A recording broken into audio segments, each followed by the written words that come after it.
Hey guys, how's it going? Sorry for the messy bed back there. That's my guest bed, and this is like my office too, so it's kind of weird. But today I wanted to talk about Robert. Oh, the movie just slid out. Okay, this goes inside. Okay, I want to talk about Robert and the Toymaker. Available at Walmart. Okay, so my mom is a huge movie collector. She loves movies. She loves them, loves them, loves them.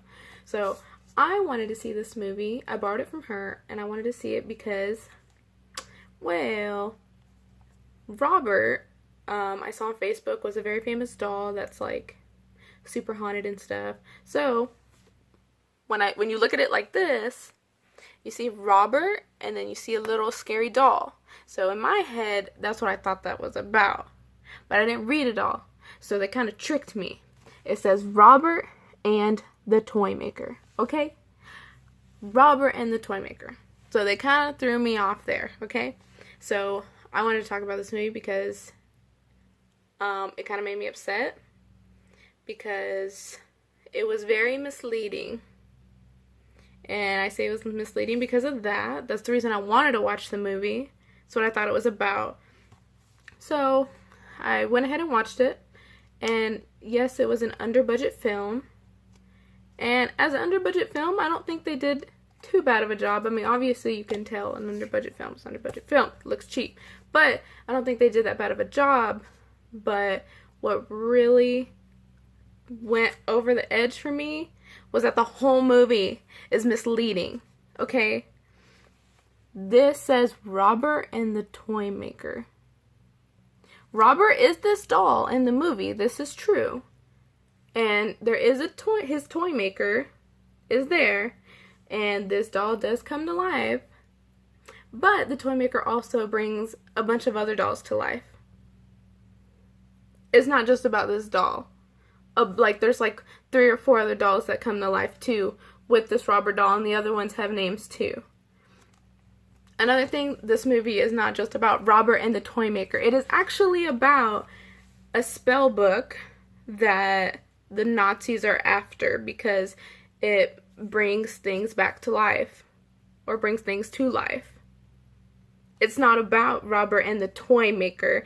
It is about a spell book the Nazis are after. Now, if this movie was called A Spell Book the Nazis Are After, I would be like, oh, okay, yeah, this movie isn't that bad. That's exactly what it's about.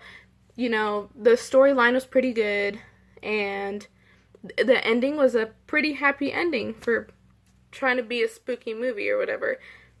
But the fact that it was misleading, it is not about Robert and the Toymaker. It is about a spell book the Nazis are after. And the fact that they kind of just threw Nazis in there, like, they're the ones after the book because of the war thing or whatever, that was kind of like that threw me off.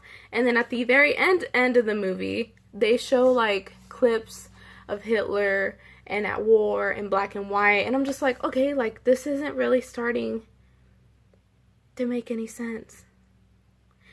They would have retitled this movie, I felt like it would have been a lot better, and I would have been like, oh, okay, cool. But I felt like everything was off about it. These Nazis are after a spell book because it brings people back to life, and they don't want the other side to get a hold of the book. They don't want anybody to get a hold of the book. So everybody's after this book. And then the Toymaker uses the book to bring these puppets to life. And it's not just Robert. Robert is maybe like the center of attention for like, I don't even, like 10 minutes of the movie, 15 minutes of the movie. And then right after, he brings all these other dolls to life. So I don't understand why this doll and the Toymaker are part of the title, because at the beginning of the movie, this family has the spell book. This guy has the spell book at first. He dies. The family gets it. The girl gets it, gives it to the Toymaker. The Toymaker uses it, and the Nazis are trying to get it. I don't understand how they're the main story. So, sorry for my ramble, but I would have to give this movie like 1 star because I was very misled by this. It's not just about Robert. It's about a Nazi. Nazis trying to get a spell book to bring things back to life. So, yeah. But on the other hand, the guy that plays like the main Nazi that is trying to get a hold of the book, he plays a really good he plays a good villain.